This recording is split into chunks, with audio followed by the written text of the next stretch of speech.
Chapter 7, page 102. The pant leg was gray. It shifted and then stood still. The whistling slowed and stopped. A thick hand, wiry with black hair, reached down and slid a long envelope into Henry's box next to an old postcard. Then the pant leg moved, just one step judging from the click of the shoes, but out of Henry's range of vision. Henry did not wonder if he was dreaming. He was too surprised for that. Instead, he stared, hardly breathing, into the yellow place. He could still hear the whistling, sometimes faint and distant, sometimes closer. He could hear the clicking of the shoes as the pant's leg walked about, but he only saw them walk by once more. The yellow place was not something that would have normally intrigued Henry, and the man's pant leg never would have. But seeing them just through a small box in his bedroom wall, which he knew to be an exterior wall facing the barn and miles of field, made them far more interesting. 103. And so Henry stared for quite a long time at nothing much, which should never have been there. When a boy finds a spider that isn't moving, he generally stops to examine it. If it persists in its lack of motion, even if it looks like it might be dangerous, he will poke it with a stick just to see what it does. If it's a snake, he might use a longer stick or even a well-tossed rock. Henry was in a similar situation. He was looking at something more surprising than most people imagined possible, and yet it wasn't doing much. Henry didn't have a stick. He didn't have a rock. So he reached up and pushed the long envelope back through the box and heard it drop to the floor on the other side. The whistling stopped. The yellow place was silent for a moment, and then the shoes began clicking towards him. Half a pant leg came into view. The leg inside it bent. A hand passed by. It traveled to the floor, then passed back the other way. It was holding the envelope. A voice said. Henry caught his breath as a face, cocked sideways, came into view and looked straight at him. It was a man's face, long and thin, with the biggish gray mustache. The man peered inside the box while the hand came up and reslotted the envelope. Page 104. Then the man stood. The whistling began once more, and the feet clicked their way elsewhere. Henry began breathing again. It didn't take Henry very long to become uncomfortable, hunched over with his face filling the small door. He tried shifting his weight, sitting instead of kneeling, but his neck kept kinking and his back ached. Finally, he pushed a sheet of posters to the far end of the room and slid off the bed onto the floor. He sat facing the cupboards with his back against the opposite wall and his feet under his bed. From this position, he stared at the little rectangle of yellow light, but he didn't stare for long because now that he was finally comfortable, he fell asleep. When he woke, his right cheek was resting on his shoulder, his neck was kinked, and the light was gone. Henry hit his shin on the bottom of his bed standing up, yelped, then crawled onto his bed and felt for the small door. When he found it, he pulled out the long envelope and the postcard and dropped them on his bed. Then he sat and stared at the darkness, wondering what he should do next. He put his hand in the small post office box and felt around. Then he reached in deeper. It was only about a foot deep, and his hand quickly found the open back. He had an idea. With his left hand, he felt around for the latch on the door to the wind and trees. It slid easily, and the door swung open, letting in its earthly smell. That door was just above the little mailbox, a 2-inch strip of wood that was all that separated them. Leaving his right hand in the mailbox, Henry leaned to the side and put his left hand in the bigger cupboard. He waddled as close to the wall as he could get until he thought both of his arms had to be sticking out the other side of the cupboards. Then, resting his chin on the wall, he felt for his hands. His right hand wriggled around in the air, touching nothing. His left squished against something soft and damp. His hands were in two very different places, but his mind knew that they ought to be touching just the other side of the wall. Adjusting to push farther into the mailbox, he bent his arm and reached as high as he could. His fingers twiddled around and felt an envelope. He had found the back of another post office box. He reached to the side and found another one. Henry pulled his arm back through and rubbed his hands together. The back of the mailbox was apparently in a wall in a post office somewhere. The front was in his bedroom. The back of the other cupboard was in a forest or somewhere with trees. The front was in his bedroom. His left hand had felt moss and dirt in some place where it had just rained. His right had been in a post office, fingering other people's mail. Page 106. His body was in his bedroom. Henry sat in the dark for a long time, thinking thoughts that led nowhere and asking questions he couldn't answer. Eventually, breathing in the air that crawled through the wall from some other place, he slept again. He slept with both little doors open, and while he slept, he dreamed. Henry stood barefoot in a green place, his toes curled and uncurled, digging into wet, thick moss. And there were trees, enormous trees. It was a forest, but the trees were far apart, at least 100 feet in most places. The canopy intermingled above him, sprawling out from the straight-trunked, smooth-skinned towers that had waited to throw out branches until they had reached well into the sky. Henry was on a gentle slope, almost flat where he stood, but below him he could see the tops of trees. This and the coldness of the air told him he was on a mountain. Henry looked up the hill behind him at the green moss earth and the trunks of green trees. He watched himself walk.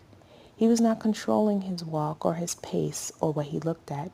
He was simply following along as he wandered through the dream. He could feel the water squeeze out of the moss between his toes. He could smell the cold air and feel it in his lungs. Page 107.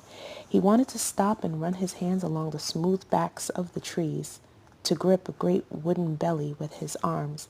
Instead, he walked and soon found himself in a clearing surrounded only by grass and sky. The slope rose only a little further, and at the top a great rectangle slab of stone lay flat. It was almost as tall as Henry, and its edges were rounded. Henry watched his hand reach out. The stone had been smooth once. Now moss and time had roughed his skin. Henry left his hand on its surface as he walked all the way around. On the other side grew the last tree. This tree was thicker than those on the mountain slopes, and not as tall. Its lower branches were as broad as most trees he had ever seen. It was an old tree and looked as if it was dying. At the base of the trunk gaped a wide crack. Inside, the floors were all earth and rot. The wind was stronger on the top of the mountain and poured constantly through the old branches and their leaves. Then Henry saw the dog. It was black and very large. It rushed up to the ancient tree and tried to force its head into the crack, pawing and scratching. Then it leapt away and ran to the slab of stone and scraped at the earth along its base. When it stood again, it hesitated, flaring its nostrils. It looked at Henry, or at where Henry was standing. The dog was huge, like a mastiff or a Dane, and with 2 steps it stood directly in front of Henry, its head nearly as wide as his waist. Page 108. It cocked its head and smelled. Then it crouched and ran back to the tree. It didn't make sense. Henry felt that he belonged there on that hill, that he knew the dog. His sleeping mind groped and grasped at old memories and found nothing it could hold. Then the dog turned to him and said in a soft, feminine voice, "I don't think we should tell him. It's not real news and won't accomplish anything tonight anyhow." The dream swirled. Henry couldn't see the tree, but the stone was still there. They're his parents. Why would I be keeping secrets about his parents? Said another voice. "It's not a secret. It's just not helpful," the dog said. "I know more than he does, and I don't see how that's right." "Well, you'll always know more than he does." "What are you saying?" "Frank, they're not even his parents. Are you going to tell him that too?" Henry opened his eyes. He was on his bed in his bedroom's darkness. The voices were very low. He could just make them out. "If you tell him, at least wait until morning. It wouldn't do any good talking to him now." There was silence. Then Frank muttered something Henry couldn't hear.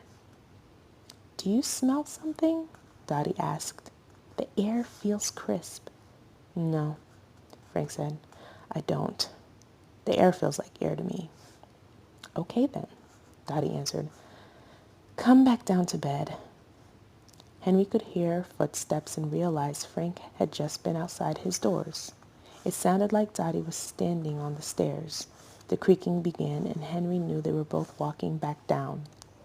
It was a strange thing for Henry to hear, but he was more immediately relieved that Uncle Frank hadn't come to his room. He sat up and shut up the cupboard doors. Then he turned on his lamp and put the sheet of posters back on the wall. When he was done, he curled up at the top of his bed and turned off his light. Some of his dream was disappearing, already losing itself in his mind. But he remembered the dog talking, and he remembered what it had to say. He remembered waking and what his aunt and uncle had said. His parents weren't really his parents. Henry was almost relieved. He still hoped that they'd be all right, page 110. But he wouldn't mind if they didn't come back until he was old enough to go to college, as long as they were comfortable. Henry woke up and rolled over. Someone was knocking on his door. Come in, he said. Frank stepped in and sat down on the bed. Hi, Uncle Frank. Henry sat up and yawned, as nervous as he was tired. He tried not to look at his posters. Morning, Henry. Frank wasn't looking at Henry. He was looking through the bedroom doors, down the attic, and out the window at the end. I was going to tell you something last night, but Dots thought I should wait until morning, so here I am. Henry waited. When Uncle Frank didn't say anything else, he tried to help things along. What is it? He asked. Oh, well, yesterday a man called up real late. He's with the government, and he tells us that your parents are alive. Been a ransom demand or some such. Oh, Henry said. Is that it? Yeah. Your Aunt Dots didn't think it was a big deal. She thought it was awful late for someone to call us up just to state the obvious. Personally, I was surprised. Would have shocked me a bit if they'd knocked Ursula over the head. Amazes me that they've kept her alive this long. Page 111. Frank rubbed his jaw. He hadn't shaved. I guess there's money in it for him. How long it's been now? A month? About. They told me a couple of weeks before school was out. Frank said, and he just sat there. Uncle Frank? Henry asked. Yeah.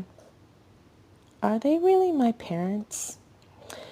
Nope, Frank said, and kept staring out the window. Oh, Henry said. Did you wet the bed? Frank asked. No, Henry blushed and swung his legs onto the floor. Strange, Frank said. Feeling a little damp in my seat. Yeah, there was a spill. Anyway, Frank slapped his hand on his knees and stood up. Thought you should know. Your aunt and I are headed into the city. Penny and Anastasia are coming along. We should be back in time for a late dinner. I'm sure you got plenty to do. Ever use a computer? Got solitaire on mine if you like. Don't tell the girls I'll let you. You're leaving us here by ourselves? You and Henrietta, Frank said. She wanted to stay. Said you would too. Do you want to come? No, I'll be fine, but isn't that neglect? Can't you get in trouble? Page 112. Don't know why we would. Your aunt's already put sandwiches in the fridge for the two of you, and left instructions for the casserole if we're late coming back. Frank stepped out of Henry's room and then glanced back, looking over the wall of posters. Don't get into too much trouble, he said, and headed for the stairs. Henry tried to smile, then he laid back down. A few minutes later, he heard the truck erupt into life, and the noise of spraying gravel as it pulled away. Henry didn't feel like getting up, so he didn't. It wasn't long before he heard Henrietta running up the stairs. Up, up, up, Henrietta said, jumping on his bed. Her loose curls seemed to fill the room. Everybody's gone. Go out, Henry said. I've to get dressed. She did, but she kept talking from the attic. Mom and Dad were going to take us too, but I said I didn't want to, and I thought you wanted to go to Zeke, so they left us. Now we can figure out the doors, and we won't even have to be quiet. I got the mailbox open last night. What? Henrietta came back in the room while Henry was still trying to shove his head through the sleeves of his shirt. What was in it? Some mail. I haven't looked at it yet. He straightened his shirt out and pulled it on. Mail? She asked. Why would there be mail? She picked up his rumpled blanket. It's a mailbox, Henry said. Henrietta ignored him. Where is it? Henrietta, Henry said. Last night was really weird. She dropped his blanket and looked at him. The two of them sat on his bed, and he told her everything about the yellow room and the man's face and pushing the envelope back so it fell and reaching his arms through the cupboard and not being able to touch on the other side. This hand is still muddy, he finished, and held out his palm. Henrietta was impressed. You could see his face? Yep. And he had a mustache? Yep. And you could see through into a yellow room? Yep.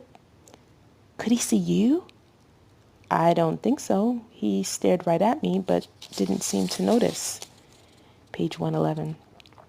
And you weren't dreaming? Nope. I dreamt later. Henrietta whistled through her teeth and then reached out and touched the poster-covered walls of cupboards. They're magic for sure. I didn't really think they would be. I wonder how we all go through. Go through? Yeah. The whole point of magic doors is to try and go through them to somewhere else. But they're too small. Where's the mail? Henrietta said. Let's read the mail. Do you need breakfast? Yeah, okay. The mail was on the bed, Henry said. It might have slid off. Henrietta found the mail, and Henry put on his socks, and then the two of them headed down to the kitchen. Henrietta grabbed the milk while Henry picked his cereal. While Henry chewed, Henrietta examined the first piece of mail. It was a postcard. The picture was a blank black and white photo of a lake and a large boat. The boat was strange. People stood along a second-story deck around 3 smokestacks. A huge paddle wheel was attached to one end. Unlike on the old American riverboats, the paddle was attached to the front beneath a swooping hull that looked like it belonged on a Viking ship.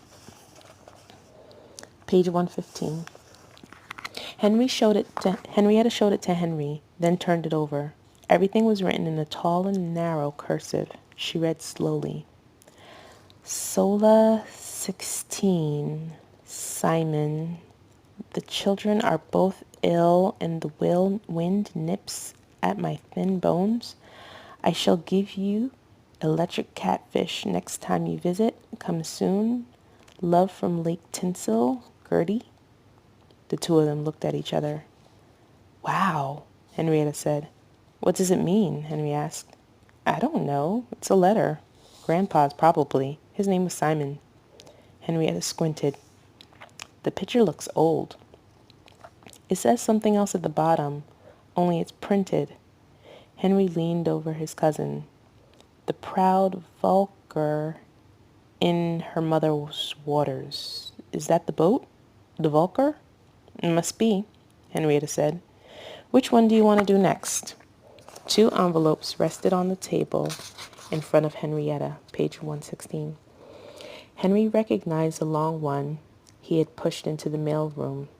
The other was nearly square. But there are only 2, he said. I know that, Henrietta said. Which one do you want to read first? No, Henry said. There was only the postcard and the long envelope. He reached over and took both. Where did you get this one? He said, holding up the square envelope. Henrietta shrugged. With the other ones, they were all between your mattress and the wall.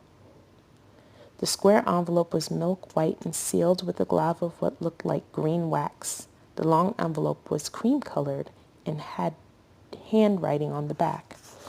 The writing was tight and slanted, almost like calligraphy. Henry read it out loud, but slow. To the master of the 77th box, 7th row of Lyonese DX of Byzanthibum. I don't think that's a proper address. What's the address here? 11 Grange Road, Henrietta said. It got delivered. Just open it. Henry slid his finger under the flap. The paper tore easily, and he pulled out a stiff folded sheet. The handwriting inside was the same. He squinted at it and began reading. Page 117. Midsummer. Sir, in the course of our contemporary ritualisms, we have discerned that a certain of lost byways have been both aired and stirred. We need not explain the means of our discriminatata, as you've been no strange face to our scientists, et were no doubt warned that you had notified us of your presence as ripely as you had done so. Former or fresh, master of the box you are fain to grasp the compassi, et you must kindle our intentions. Wake the old daughter of the second sire. We will not live for less. Do this, et feel your freedoms breathe. Fail, et our order will, sophistry and strength. See, the blue eagle is no hen. Darius, first among the last-born magi. W.D. of Byzantium. Henry put the letter down and looked at Henrietta. I don't think you've read that right, she said. Give it to me. Henry slid her letter and dribbled soggy cereal off his spoon while he watched her read. This doesn't make sense. Whoever wrote this must have been nuts.